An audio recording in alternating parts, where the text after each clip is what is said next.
Okay, so welcome back. Nice to see you in class today. Welcome to everyone who's joining us online as well. This is the fourth day of our 5-day course, and today I'm going to be guiding you, or at least starting a meditation for you guys today. I'm not actually going to guide you in the meditation. I'm going to just do chanting on the way in.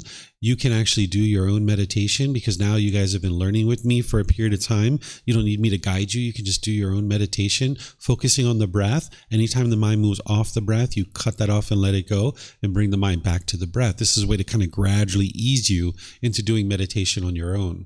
Then, of course, we'll come out with the chanting. And then today's class, I'm going to teach what is Kamma and how does it affect me. We're going to take our mid-morning break. Then I'm going to teach what is merit and continued support on the path to enlightenment. Then I'm going to go for a lunch break. We'll have a little break. Then we'll come back and I'll teach you how to integrate the teachings into your day-to-day life. And we can talk about the field trip and all these other things. So if you'd like to join for meditation, take whatever position you're comfortable with. As I mentioned, I'm just going to do some chanting, and then you're on your own for the meditation. You should be able to do that by now. Arahang Samma Sambuddho Mahakawa Bhutang Mahakavanang Apivateyami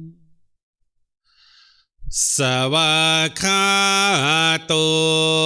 Mahakavata Tammo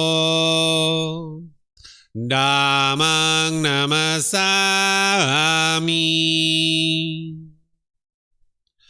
Supatipano Mahakavato Savaka Sangho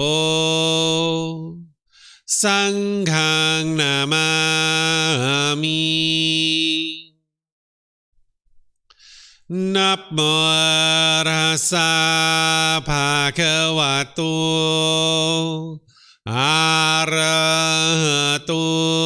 Samma Sambuddhassa Namo Rasa Bhagavato Arahato Samma Sambuddhassa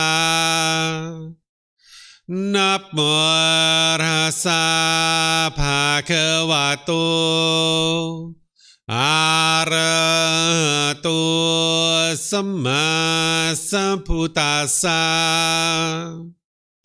Iti piso Mahakawa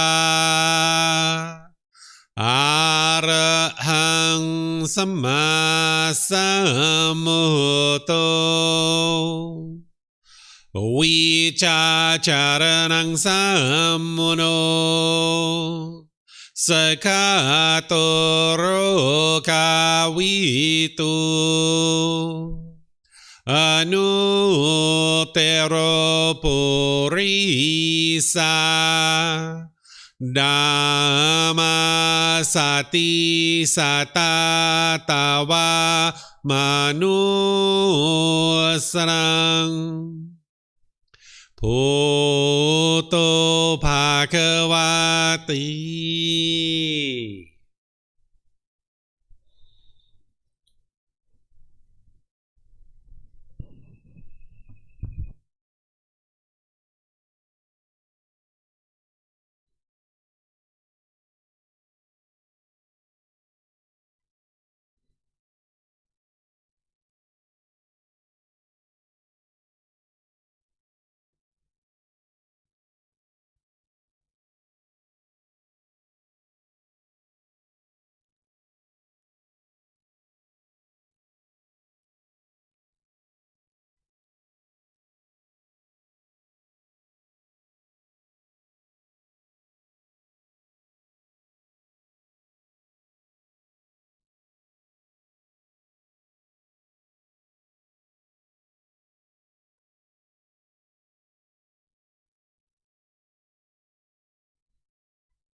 Samuto Makawa Otang Makawanang Apiwateyami Savakato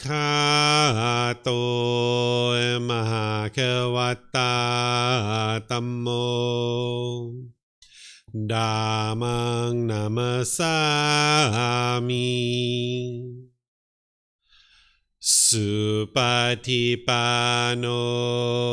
Mahakavato Savaka Sangho Sanghang Namami Namo Rasa Bhagavato Arahato Samma Sambuddhassa Namo Rasa Bhagavato Arahato Samma Sambuddhassa Namo Rasa Bhagavato Arahato Samma Sambuddhassa Iti piso Mahakawa Arahang Samma Sambuddho Vicacaranang Sammuno Sakatoro Kawitu Anutero Purisa Dhamma Sati Satatawa Manusanang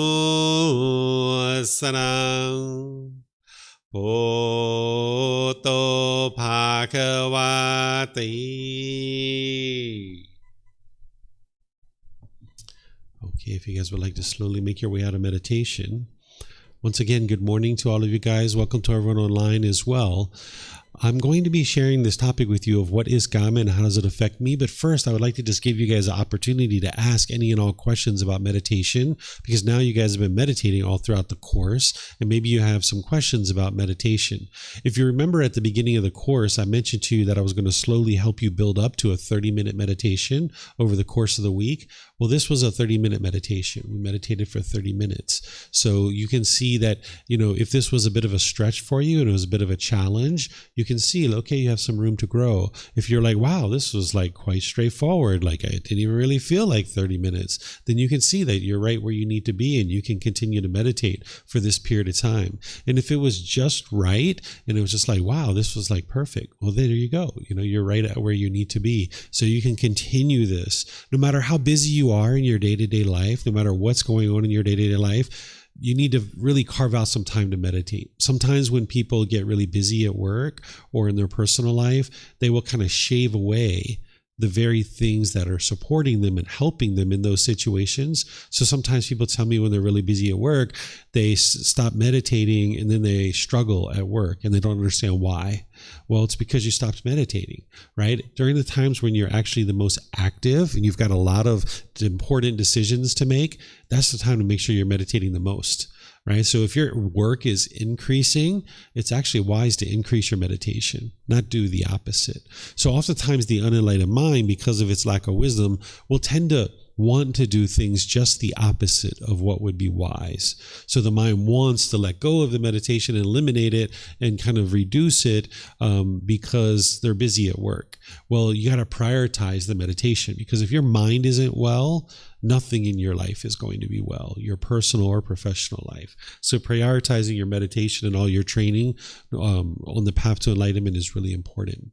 So do you guys have any questions about meditation? Anything you would like to ask about your practice? You're welcome to ask those here at the temple. You can use the microphones. Online, you can put that into Facebook, YouTube, or Zoom, or you can raise your hand in Zoom and ask any and all questions that you like.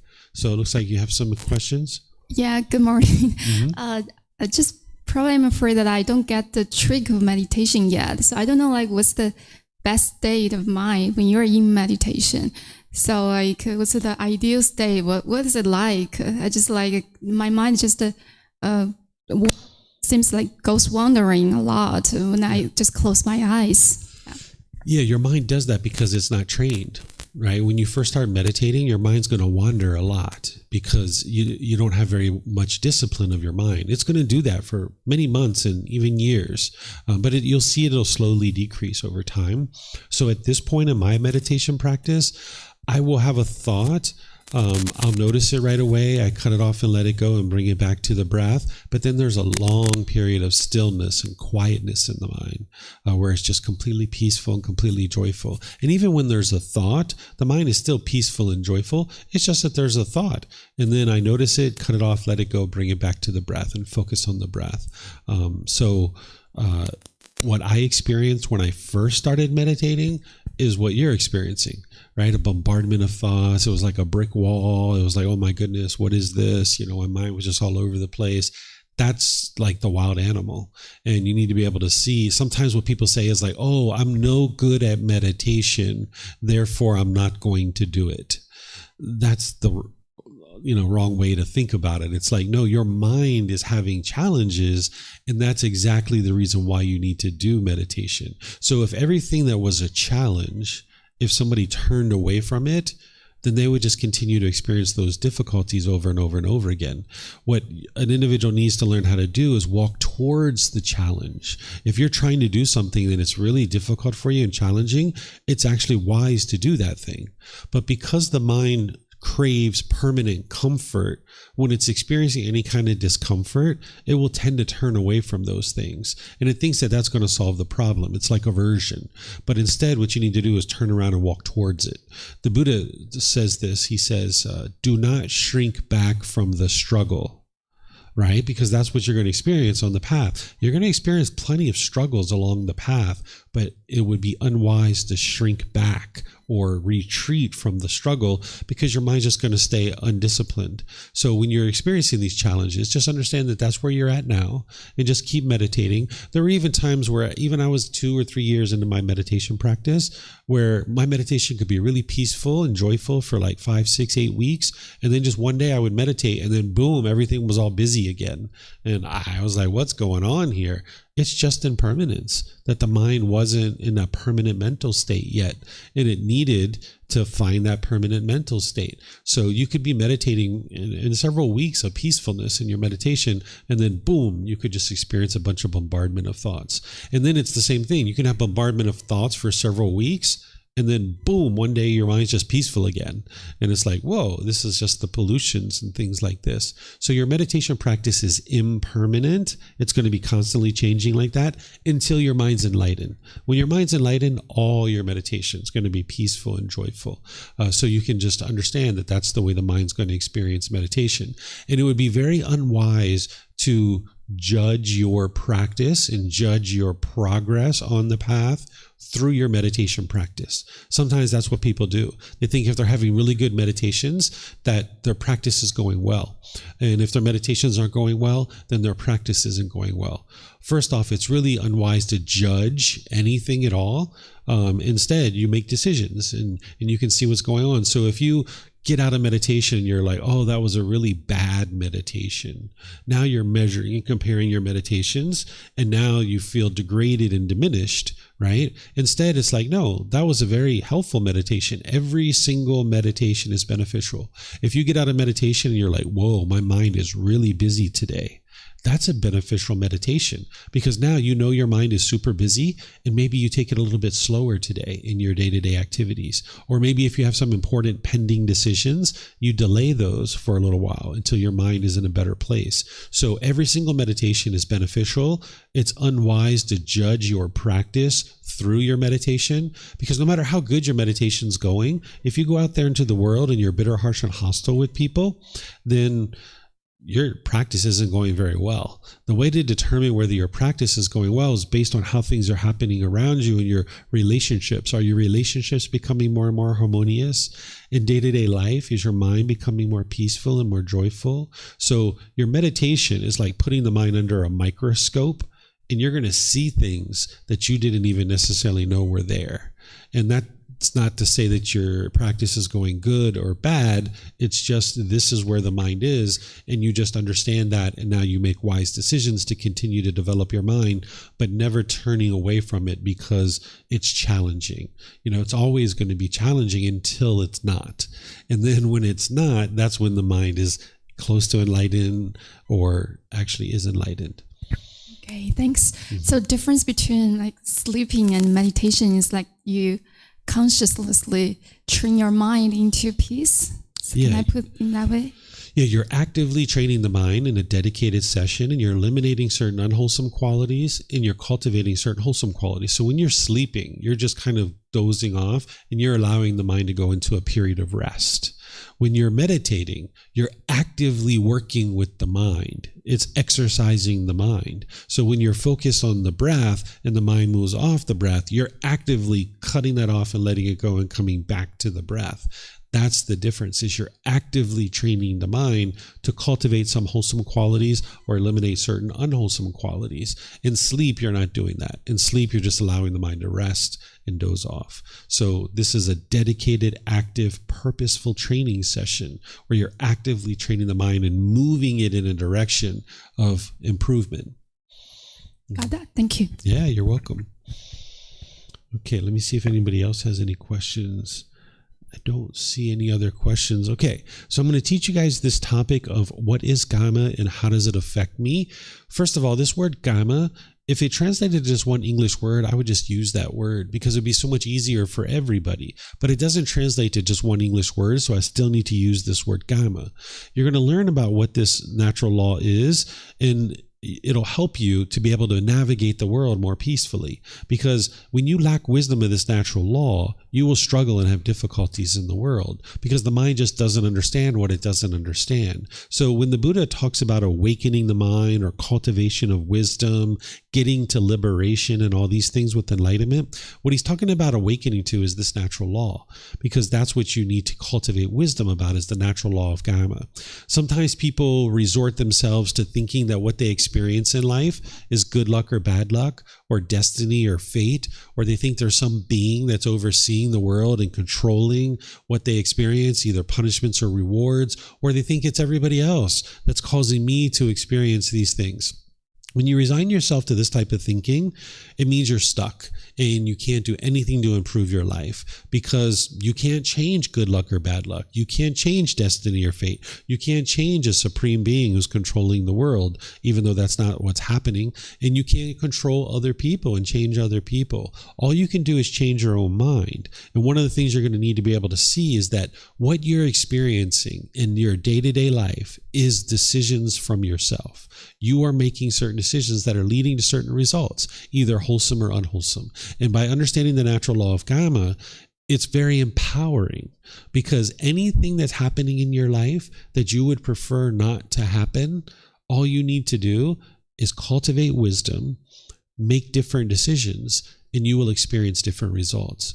But if it's destiny or fate, good luck or bad luck, or some supreme being or other people that are causing things in your life, you can't change it. You can't change anything about your life. And this isn't actually true. That's not the way the world functions. The world functions through this natural law. So by awakening to it, meaning cultivating wisdom about it, now it's very empowering, because you can navigate the world and change anything about your life that you are not interested in experiencing. Or if there's certain things you would like to experience, you can change that and you can create that for yourself. So as we go, just like always, you guys are welcome to ask any and all questions here at the temple or online. You can ask all that you like. So first, let's just talk about what is Kamma. Then we're going to dive into it and talk about it in detail.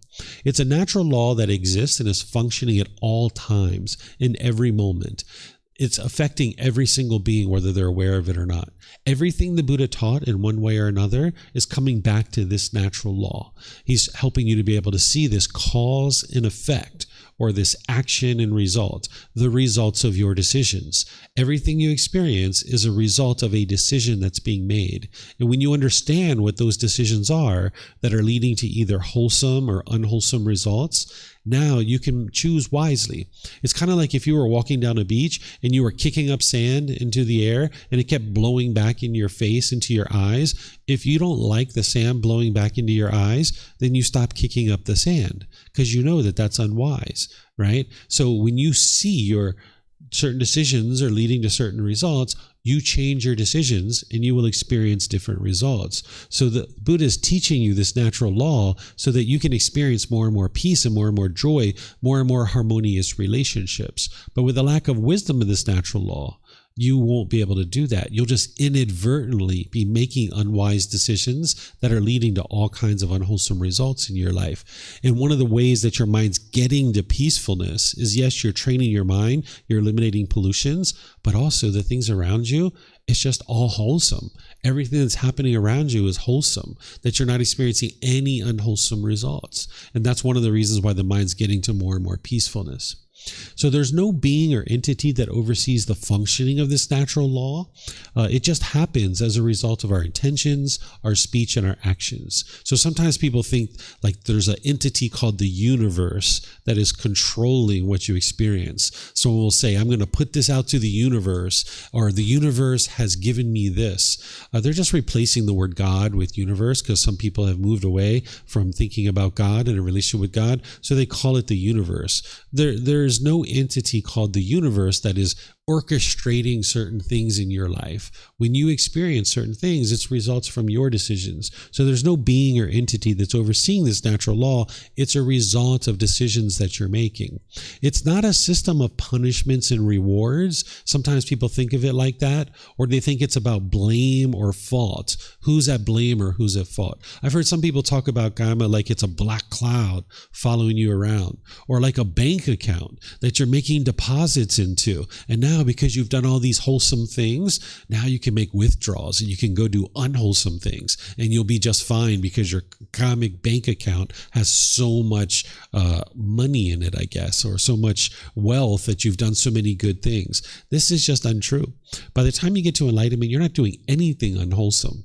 You're making all wise decisions in your day-to-day life. You're not making any unwholesome decisions. So the natural law of Kamma isn't about punishment and rewards. It's not about blame or fault. It's none of those things. It's nothing mystical or magical. It's not a dark cloud that's following you around. It's literally the results of your decisions. It's cause and effect, action and result. It's your life, it's your decisions, and it's your results. And you need to be able to see this. And if there's any aspect of your life that you're like, oh, this isn't coming from my decisions, let me know and we can talk about it. One time I had a student here, actually it wasn't really a student, someone who just came by for a class, but they said, you know, I keep getting these people groping me. People keep groping me and I don't understand how my decisions are leading to this. You know, how is that my Kamma? And I say, well, where are you getting groped? And they said, well, I go to the bars and I go to nightclubs and I always get groped when I go to nightclubs and bars. And I was like, that's the decision. You're around people who are intoxicated. You're around people who are using drugs. They're choosing to do this because their mind isn't making wise decisions. People who are using drugs and alcohol aren't going to be making wise decisions in those situations. Now, sure, it'd be wonderful if we can go anywhere in the world and nobody would ever do unwise things. But if you're hanging around individuals who are using drugs and alcohol, they're doing unwise things.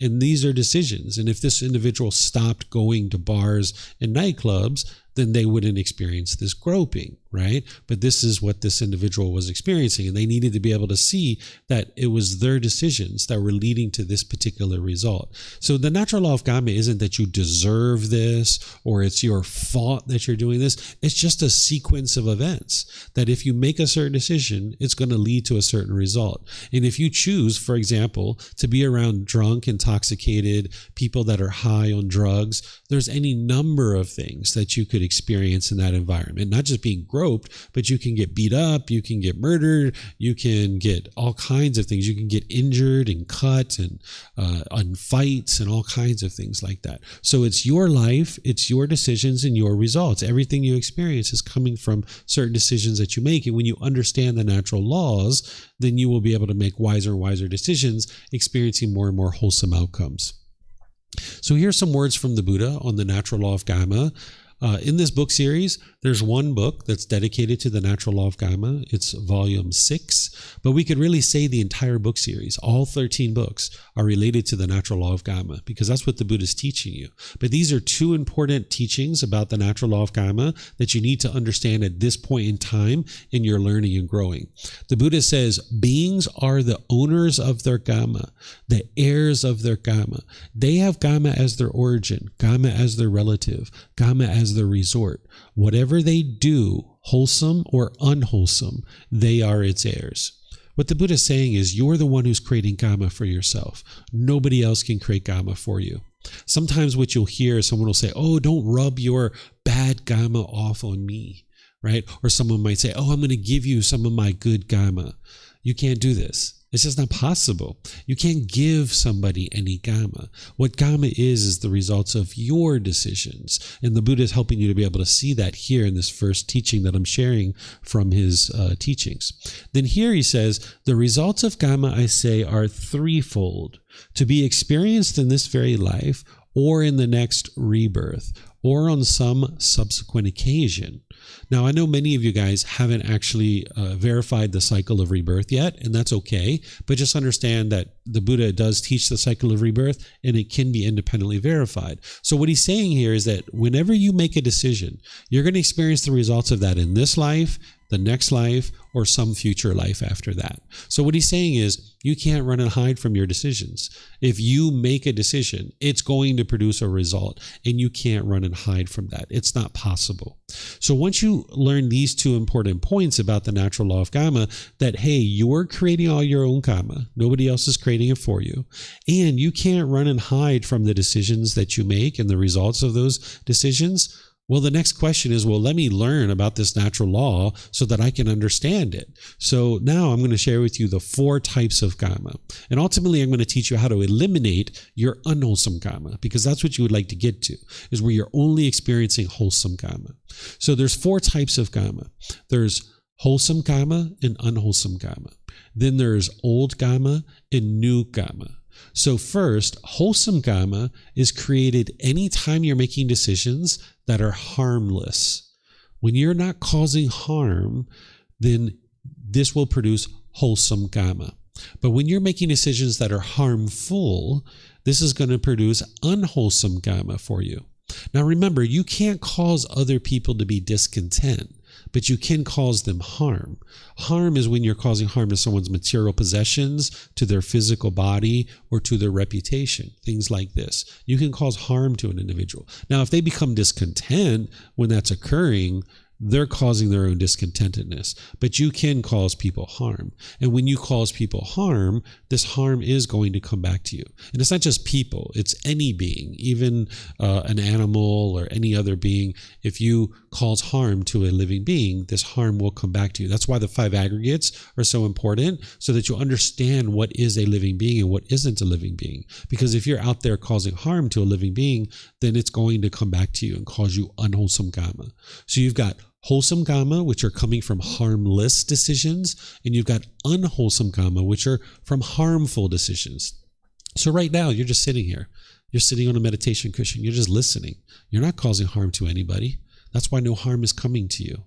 Whereas if you were making harmful decisions, whereas if you were poking the person in the eye that was next to you, now harm is going to come to you. They're probably going to slap you. They're probably going to push you. There's something's going to happen, right? If you were poking the person in the eyes next to you, that's a harmful decision. You're causing harm to their physical body, and now something's going to happen, right? You're going to experience some unwholesome Kamma. But because you're just sitting here listening to somebody, you're not causing harm to any other beings. There's no harm that's coming to you, right? So this is the natural law of Kamma, wholesome Kamma and unwholesome Kamma.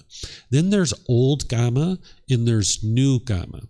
What old Kamma is any decisions you made in the past that you're experiencing the results of now in the present moment. New Kamma is any decisions you're making now that you're experiencing the results of in the future, right? So that's new Kamma. So I'll give you examples of this. Let's just say like 3 years ago, I made some decisions in filling out government tax forms where I lied on these tax forms. And now, 3 years later, I get a letter in the mail from the government that says, hey, you owe us $3,000 because you made an initial error on your report. You lied essentially on the report. Now you owe us $1,000 for that, the original error. You owe us $1,000 penalty, and you owe us $1,000 of interest. You owe us $3,000. This is old, unwholesome Kamma coming back to me from a decision I made 3 years ago to lie on this tax form. Well, now in the present moment, I have some decisions to make. What am I going to do? And if you didn't know these teachings, you might rip up the piece of paper and throw it away, try to hide from it.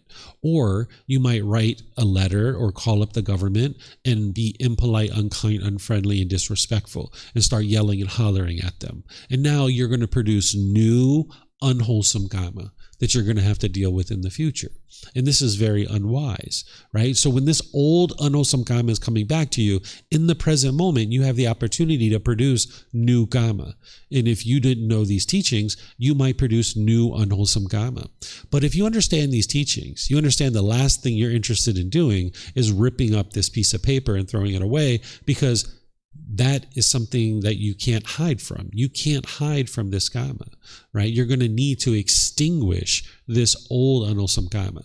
And you also know, if you know these teachings, it would be very unwise to write them an unkind letter or call them up and be disrespectful and impolite to them, because that's going to produce new, unwholesome Kamma. So in the present moment, when your old, unwholesome Kamma is coming to you, you would like to extinguish this by creating new, wholesome Kamma. And now what I might do is I might call up the government, or I might write them a letter, and I'll say, hello, sir. Hello, ma'am. I am so sorry. I apologize. I take full responsibility for this. I see that this was an error, and I would like to fix this, and I would like to solve it. But I'm so sorry. I don't have $3,000. And they might say, you're being so polite and kind to us. You know what? How about we drop off the penalty? We drop off the interest. You only owe us $1,000. And I'm like, oh, thank you so much. I really appreciate your kindness, but I don't even have $1,000. I am so sorry. I would like to solve this, but I don't know how to do that. Is there something that we can figure out? And they might say, you know what? How about we put you on a payment plan? How about you give us $50 over the next however many months, and you pay it off that way? Oh, that is perfect. Thank you so much, sir. Thank you so much, ma'am. Yes, this is going to be great, right? So in the present moment, I am now creating new, wholesome Kamma, right? Because I'm extinguishing this old, unwholesome Kamma by practicing the Eightfold Path. Because it's the Eightfold Path that's now extinguishing all your unwholesome Kamma. That instead of being rude and disrespectful and impolite, I'm using right intention and right speech to extinguish this. I'm making wise decisions based in the Eightfold Path, and that's what's going to extinguish this old, unwholesome Kamma. So the Buddha gives us guidance on how you're producing unwholesome Kamma. Beyond just harmless and beyond just harmful, you can understand how your Kamma is being produced. And it's connected to something I taught yesterday. Yesterday, we were talking about the 3 poisons: craving, anger, and ignorance. Whenever you're making decisions through craving, anger, and ignorance, you're producing unwholesome Kamma. And that's why it's so important to understand what those are. So when you're making decisions through craving, desire, attachment, when you're longing, yearning, wanting things to be a certain way, expecting things to be a certain way, you're producing unwholesome Kamma, because you're only making decisions based on your own selfish desires. When you're making decisions based in anger, hatred, ill will, any of those lesser versions, frustration, agitation, annoyance, and dislike, you're producing unwholesome Kamma, right? And then when you're making decisions based in ignorance or the unknowing of true reality, you're making decisions that are going to produce unwholesome Kamma. And remember, none of these teachings are about belief. So you can look at your own life. Look at situations where you experienced unwholesome Kamma, where something unfortunate happened in your life. You can see that you had made decisions through craving, anger, or ignorance. And if you can see that, then you'll be able to verify this is true. Like, for example, if you got really angry and you got bitter and harsh and hostile with one of your friends or family members, maybe they went away from you. and they're not interested in talking to you anymore, right? Because you were bitter, harsh, and hostile. You were making decisions through your craving, your anger, and your ignorance, and it produced unwholesome results, which is a broken relationship, right? But then you can produce wholesome kamma through making decisions through the wholesome roots. When you make decisions through the wholesome roots, it will produce wholesome kamma. When you're making decisions through generosity, which is giving and sharing with others without any expectation of anything in return, you are going to produce wholesome kamma, right? Because you're giving and sharing with others without any expectation of anything in return. It's enhancing the quality of your mind. It's going to produce wholesome results in your day-to-day life. Then when you're making decisions through loving kindness, which is a genuine interest in seeing all beings be well, that's going to produce wholesome kamma for you. Then when you're making decisions through wisdom, when you have wisdom of things like the Eightfold Path and the Four Noble Truths, the Three Universal Truths, all these different teachings that you've been exposed to, when you're making decisions through that, it's going to produce wholesome kamma for you. So this is how you produce wholesome kamma, is you gradually decrease your craving, desire, attachment, your anger, hatred, ill will, your ignorance or delusion or unknowing of true reality, and you gradually increase your generosity, loving kindness, and wisdom. So I'm going to pause here and see if you guys have any questions, and then I'm going to give you some examples of how to extinguish your unwholesome kamma. But just in terms of what are the 4 types of kamma and how is it produced, do you guys have any questions at all? Mm-hmm. Yes, I want to ask. You mentioned there are kammas that's the cause in this life and the effect takes on the next life. Mm-hmm. I want to know why. Okay, the way that this happens is that if you don't extinguish your kamma, you're going to experience it. So getting to enlightenment is to extinguish all your unwholesome kamma. By the time you get to enlightenment, you do not have any unwholesome kamma anymore. This is why your mind is so peaceful and so joyful. It doesn't mean that everything in life is completely perfect, meaning you never experience someone gossiping about you or slandering about you, because those things will happen. That's what other people are choosing to do. But your mind will be completely peaceful and joyful even though these things are happening. So it's not your enlightenment and extinguishing your kamma doesn't mean everybody's going to do what you would like them to do, right? Because you would prefer this person doesn't gossip and slander about you, but nonetheless, the fact that they're choosing to do that, your mind's completely peaceful. That's your wholesome kamma, right? So you will experience the results of your decisions, and you need to extinguish your unwholesome kamma from every life in order to get to enlightenment. And by the time you get to enlightenment in this life, you will only be experiencing wholesome kamma and your mind will be completely peaceful. The way that this happens is, I'll give you an example. Let's just say, first, let me talk about this. Each life is a brand new body and a brand new mind. Okay, so you can think of it like a cardboard box. You've got cardboard box A and cardboard box B. And at the end of cardboard box A's life, and by the way, cardboard box A and B are completely different and unique. Different color, different shape, different texture, all this different stuff, right? At the end of the life of cardboard box A, which is the mind, and the cardboard box A deteriorates, if there is contents in this box, it's got to find a new home. So it's going to find cardboard box B. And now the contents of cardboard box A go into cardboard box B. Those contents are cravings and residual memories. So this is why somebody in a current life can actually have memories of their past lives. And also their cravings from their past life come forward into this life. So let's just say there's a person named Bob who in his past life was very sexually promiscuous and he was having sex with lots of different people. And let's just say he lived a certain life and he died and he was still having lots of sex with different people, never being loyal and committed to any just one person, right? So this individual has a lot of craving for sex in their mind. Well, now when they die, they're going to be reborn because they have craving in their mind. Craving is the fuel that causes rebirth. forth. It's kind of like a fire. If you have logs on a fire, it's going to send off sparks, and those sparks are going to be carried by the wind, and then it's going to land and it's going to ignite a new fire. So at the end of Bob's life, he has craving in his mind, and now that's the spark that creates the new mind. And now this new mind, let's just call this person Barbara, and Barbara has these cravings and residual memories from Bob's life. And now those cravings come forward into this new mind of Barbara. And now Barbara grows up and she's also sexually promiscuous. Maybe she's had some marriages, maybe she's had different relationships, she's maybe going outside of her relationships, having sex with different people, and maybe she contracts a certain disease, and maybe she dies at the age of 40. She dies at a very young age because of this sexual promiscuity. Well, this is her old Kamma, that she was sexually promiscuous in a previous life and never extinguished the craving for having so much sex. And now in this next life, continuing to have sex. And now when this person dies, they're dying early, which is unwholesome Kamma, and they're dying a very painful death of this slow disease, of this sexually transmitted disease that ultimately takes their life, right? So this individual is experiencing their old unwholesome Kamma from their previous life, but it's from cravings in their current mind, in their existing mind. So it isn't like there's any kind of mystical or magical thing following you around. It's not a black cloud. It's within your own mind. You have these cravings still that haven't been extinguished. But because if Barbara, let's just say at the age of 10 or 20 or 25, would have encountered these teachings, she would have learned what was going on, and she would have saw how unwise it was to be going around with so many different people having sex, and she could have extinguished that craving.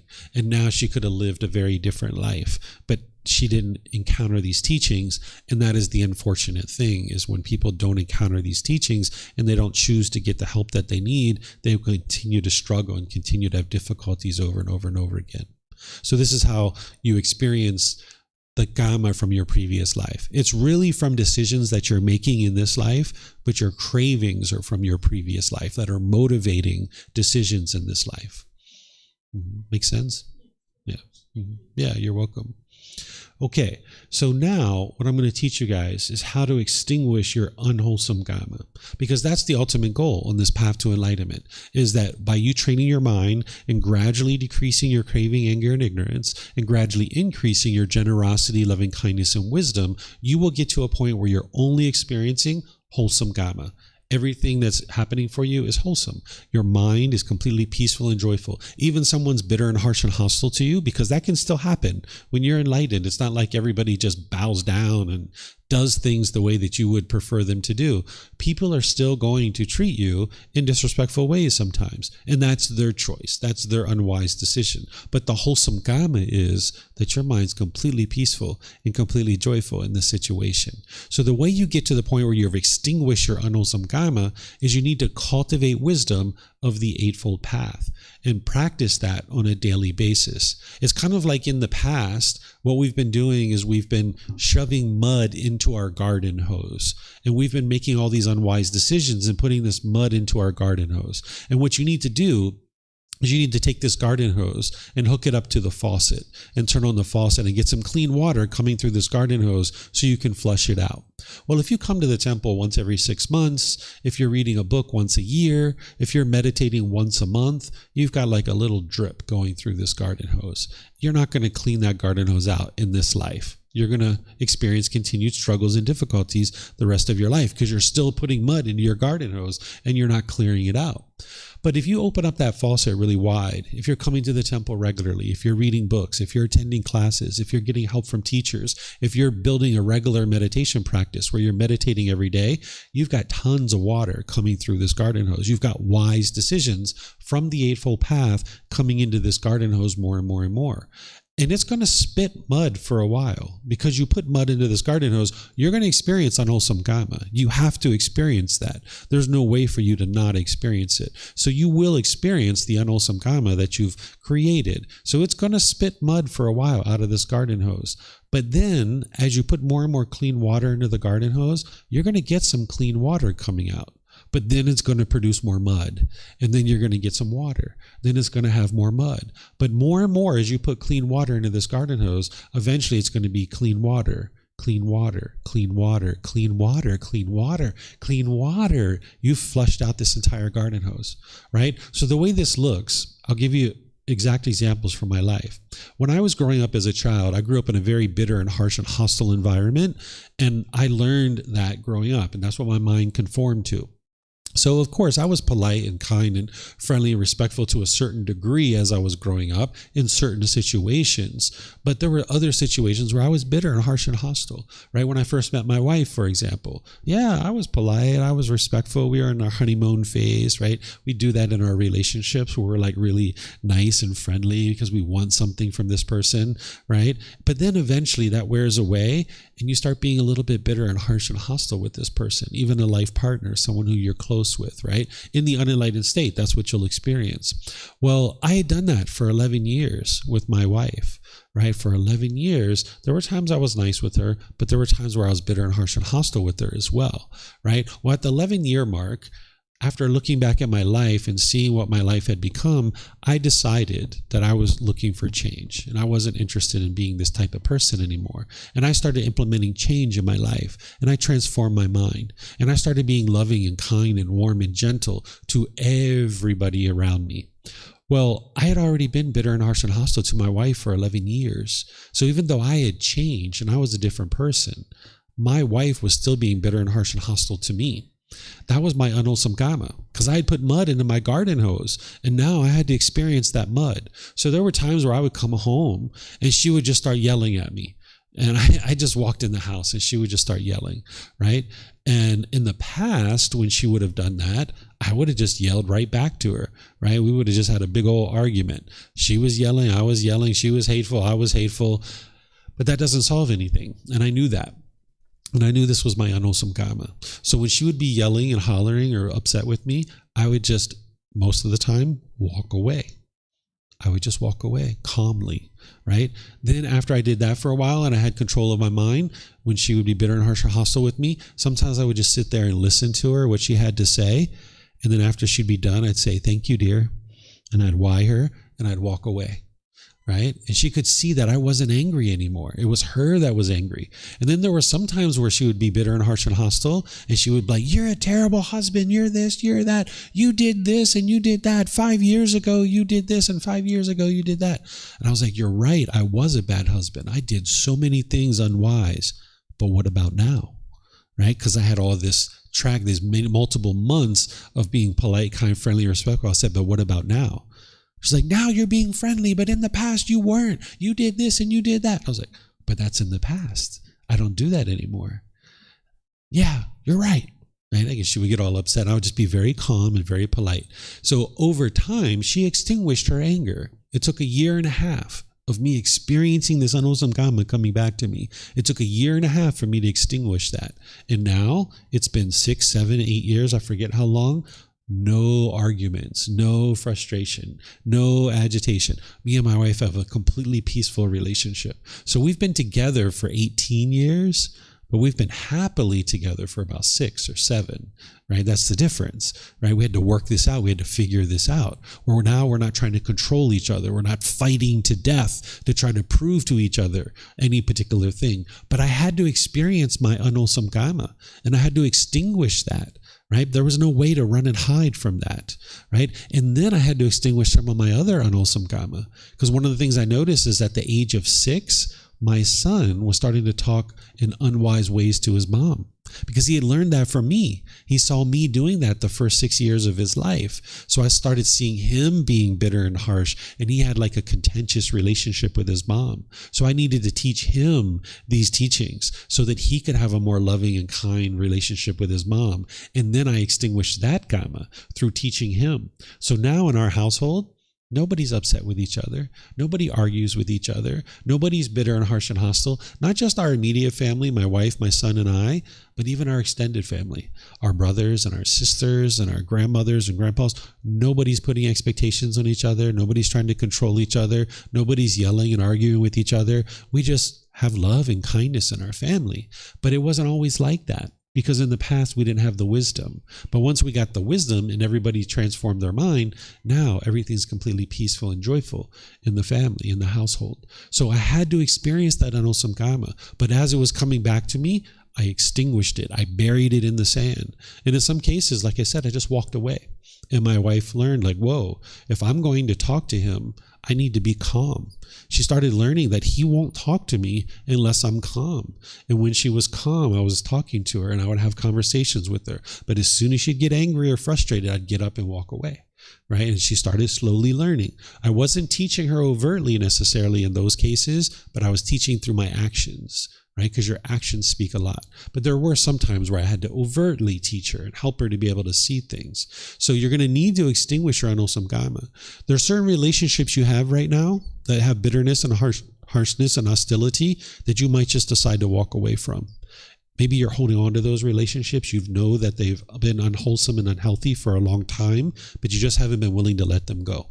And if you're choosing to let those relationships go, you don't have to go to the person and download all the reasons why you can't be their friend anymore. You can just choose to walk away. Because if you go download all the reasons why you can't be their friend anymore, all you're doing is listing out your cravings, your expectations. I want you to do this and you didn't do it, so therefore I can't be your friend. I want you to do this, I want you to do that, I want you to do this, I want you to do this, and you didn't do any of those things, so therefore I can't be your friend, right? That's your expectations. Instead of doing that, you can just let go of this relationship and gradually move on. Just slowly start putting more and more distance between you and that person. So maybe there's too much hostility on your side and or their side, and you're not committed to the relationship. It's better to just move on. And that's how you're going to clean that up.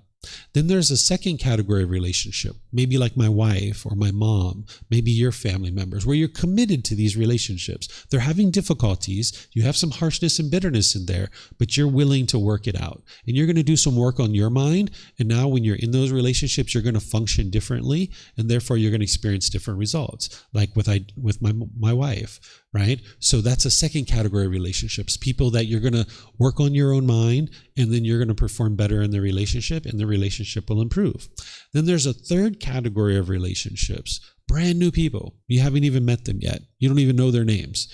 You're only ever going to be loving and kind with them. You're only ever going to make wise decisions about your moral conduct. Or if you slip up, you will apologize, you will make amends, and you will solve this. Right? You'll only ever be loving and kind in those relationships. And that's how you clean up all your relationships. You're going to need to let go of some.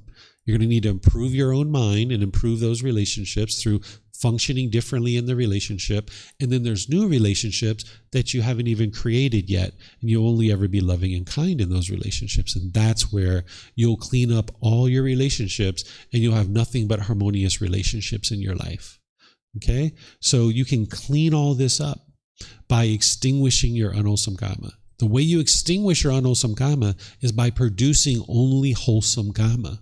And it's the Eightfold Path that's going to guide you on how to do that. Any questions on this? Those of you online, you can put questions into Facebook, YouTube, or Zoom, or you can raise your hand in Zoom and ask any questions that you like. Okay, I don't see any questions anywhere. Okay, so now I'm going to talk about the laws of society. Sometimes when people hear me talking about the natural law of Kamma, they're like, hold on a second, David. You said you can't run and hide from Kamma, and that's what the Buddha says too.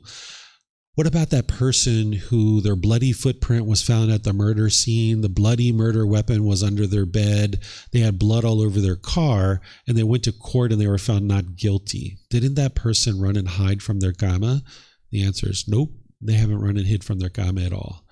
The human laws, the laws of society, they are imperfect because they're created by human beings and administered by human beings. And human beings have craving, anger, and ignorance in their mind. So they're not making wise decisions in all situations. So while we should always aspire for these laws to be more fair, more equitable, and applied more evenly, we need to understand that human beings are imperfect, that they're always going to be prone to error, right? But the natural law of Kamma isn't that way. The natural law of Kamma is functioning perfectly at all times. It is unbiased. It is the most unbiased teacher you will ever find, because it's going to show you every moment when you're making wise decisions, because you're going to experience wholesome results. And when you're experiencing unwholesome results, you'll know that you had been making unwise decisions, right? So the natural law of Kamma is perfect, but the laws of society are not. They are imperfect. But this person hasn't run or hid from their consequences. You just might not be seeing all the consequences attributed to this action of killing. Because if you have enough craving, anger, and ignorance in your mind to kill another human being, you're producing all kinds of unwholesome karma, not just in that situation, but in other relationships too. So that individual, while they may have escaped the consequences of the court, the human law, they haven't escaped the natural law of Kamma, because they're going to have a bad reputation in the community. They're going to potentially experience sickness and disease, physical and mental pain, because their mind is going to have this stress and anxiety, this guilt and shame and fear. And that's going to put stress on the physical body, and it's going to cause difficulties in the health of the body. So they're going to experience that. And because of that, they can experience a shorter lifespan, right? Because their life is shorter, because their mind is under so much stress that it puts pressure on the body, and their organs don't last as long. They can experience hostility, aggression, fights, and even be killed, because if they have enough anger and craving to kill in this relationship, it's not like all the rest of their relationships are perfect. All the rest of their relationships are struggling and having difficulties too. So they're going to have fights and arguments and hostility, and potentially even being killed themselves within their own life. So this is all the results of their decisions to do things in an unwise way. They're also going to experience a loss of income and wealth, because going to court to defend yourself on a murder charge is very expensive. So they're going to have not only that expense, but then once they get off and they're found not guilty, people aren't going to willingly hire them to do a job, right? It's not like somebody's going to just be like, oh, this person who's been accused of murder, and we saw all the news with their bloody footprint at the murder scene. Yeah, come on in, work at our company. We'll be fine. Like, here, come work for us. We'll give you lots of money. No, that's not the case, right? So they're going to have a loss of income and a loss of wealth. They're going to have difficulties in all their other relationships. They're going to have challenges securing and progressing in their employment. They're going to have difficulties securing housing, right? Like, would you like to be the roommate of someone who's been accused of murder and their bloody footprint was at the murder scene? Are you going to invite that person into your home to live with you? Probably not, right? So they're going to have difficulty securing housing. They're also going to have difficulties acquiring basic necessities to sustain their life, like food, clothing, shelter, and medical care. This is all the results of their decisions. You just might not be there to see it. What you're seeing is the news, right? That they were found not guilty. So in a situation where you think someone's guilty, but they're found not guilty, no need to get upset, no need to get angry, no need to get hostile and bitter. They're going to experience the results of their decisions. They can't run and hide from it. You just might not be there when you see it. And also, if you think someone's not guilty and they're actually found guilty, no need to be upset with that either, right? Because let's just say, like, I'm a gang member, and all throughout my teenage years and my early 20s, I was running around with the gang, and I was selling drugs, I was murdering, I was doing all these things, but I was never caught. Let's just say I get out of the gang around 25 years old, and now I'm like 26, 27 years old, and the gang does a murder, and I wasn't even there, haven't associated with the gang for a long time, but somehow this murder gets pinned on me. And now I go to court and I'm found guilty of a murder that I didn't even do, right? This is my unwholesome karma, because all those murders and all that selling of drugs and stuff that I was doing before that I never got caught for, now I'm getting caught for this one and I didn't even do it, right? And now I'm going to jail for something I didn't even do, but I did all those other ones, right? So the natural law of Kamma is functioning at all times, and you're going to experience these results. That individual can't run and hide from that. And above and beyond all of this, they're going to be experiencing discontentedness. Someone who's murdered a human being, they're not completely peaceful and joyful, right? They're usually experiencing stress and anxiety and guilt and shame and fear within their own mind, right? This is all parts of their decisions. It's their Kamma. And then rebirth itself, being reborn into another life, and potentially the hell realm, the animal realm, the afflicted spirit realm, things like this, right? So you can't run and hide. The laws of society are imperfect. And just because someone's found not guilty, they're still going to experience their Kamma. Okay, so any questions on this? Okay, so it's almost about 10:30. It's time for our mid-morning break. When we come back from break, I'm going to teach you what is merit and continued support on the path to enlightenment. So right now, since it's 10:25, let's take a 20-minute break, which will take us to 10:45, and then I'll come back and I'll teach you guys this topic. Okay, thank you for your questions. Okay.